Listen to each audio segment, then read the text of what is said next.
ഊഹക്കച്ചവടം നഷ്ടത്തിൽ കലാശിക്കും.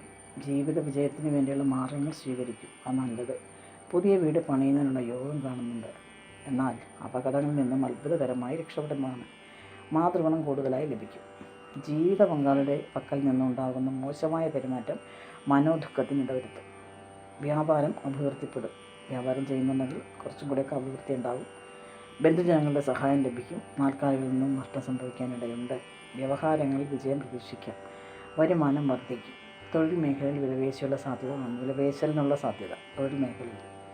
വീട് മാറി താമസിക്കുവാനിടയുണ്ട്. വിദേശ ജോലിക്ക് സാധ്യത കാണുന്നു. വാഹനങ്ങളോ യന്ത്ര സാമഗ്രികളോ വാങ്ങുന്നതിനുള്ള യോഗം ഉണ്ടാകും. മനസ്സിനെ അലട്ടുന്ന ചില പ്രശ്നങ്ങൾ ഉണ്ടാകാനിടയുണ്ട്. എന്തെങ്കിലും മനസ്സിനലട്ടുന്നുണ്ടെങ്കിൽ ആവശ്യമില്ലാത്ത ചിന്തകൾ കളയുക. സാമൂഹിക പ്രശ്നങ്ങൾ ഇടപെടും. സൽപ്പേര് നേടുകയും ചെയ്യും. അതൊക്കെ നല്ല കാര്യങ്ങളാണ്. അപ്രതീക്ഷിത ധനയോഗം ഉണ്ടാകും. കുടുംബത്തിൽ ആഹ്ലാദ അന്തരീക്ഷം സംജാതമാകും.